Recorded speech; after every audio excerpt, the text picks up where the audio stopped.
Hello, everyone. My name is Adine Alai. I'm the CEO and founder of Nine Fiber. We're an agrotech company focused on transforming the stalk and stem waste streams from the hemp and cannabis industry into sustainable fibrous and cellulose hurd materials for 9 major markets, hence Nine Fiber, 9 markets. Some of those markets include automotive, textiles, nonwovens, absorbents, semiconductors, bioplastics, paper and packaging, and so on and so forth. Our technology, our eco-friendly technology, essentially transforms this waste stream into very clean, sustainable materials, removing any residual THC or CBD, any gum, lignin, pesticides, herbicides, and heavy metals, creating an ultimate clean fiber in a very short period of time.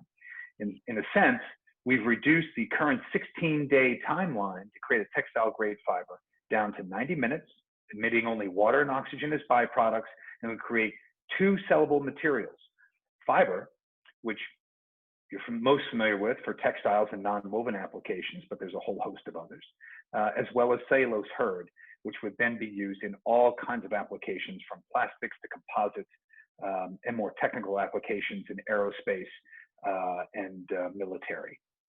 What we've spent the last 3.5 years doing are finding those companies that had once looked at hemp in one way, shape, or form, but abandoned it due to cost, quality, and supply. And we've reapproached them. Some of the easy ones are the textile industries, right? But then there's plastics and automotive and different industries where we're seeing hemp and other fibrous materials really used in niche applications. And what we're finding is, because our price points for our raw material is so low, it becomes competitive and then embraced by the industries that we're targeting.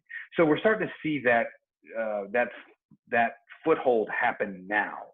And as a result, we have some very kind of early stage LOIs in place, as well as some hard quotes for different applicants. We're under NDA with a lot of them, but what I can say is a globally recognized kind of top 3 sports apparel industry, a very large global denim brand, along with the large plastics applications, and then friction industry, the largest Japanese brake pad manufacturer in the world. So those are just some of the few that we've been working with. The front end of the industry, which is the flour and the oil and the things that everybody sees as kind of, major money makers, and also, part of the black market trade, are things that really should be legislated, at the state level. I would suggest to Mississippi to take a look at legislation in Colorado, take a look at legislation in Oregon and Washington, even here in Maryland, and other states, and take a look at their framework and understanding, for example, a new state like Maryland, how they created their medical cannabis program versus a mature recreational state like Colorado and what they've done. On the waste side, your stalk and stem waste and your other residual waste, it's important to know that the clause rendered unusable and unrecognizable is an unsustainable clause.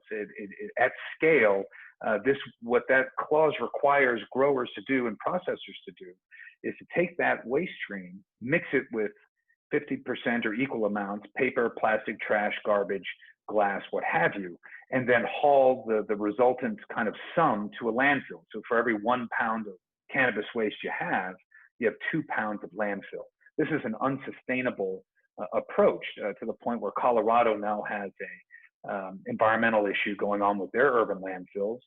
California is experiencing it in mass. They generated over 1 billion pounds of waste just last year alone that went to landfill.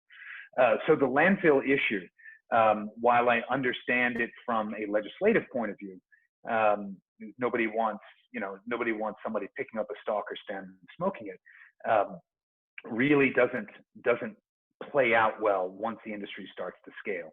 And I will say this as an added measure: if there was a way for any meaningful THC or CBD to be extracted out of a stalk or a stem, the existing industry would have found a way to do it.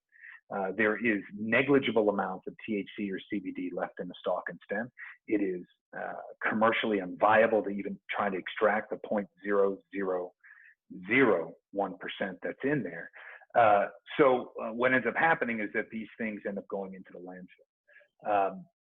what I would propose, what Nine Fiber would propose, and other recyclers like me, is to divert that waste by allowing that waste to be recycled into sustainable, non-consumable products. Think about it from the context of Mississippi grown, Mississippi made. So for every industry that has a cellulose application or a fiber application in their end products, this would be a great new source for it.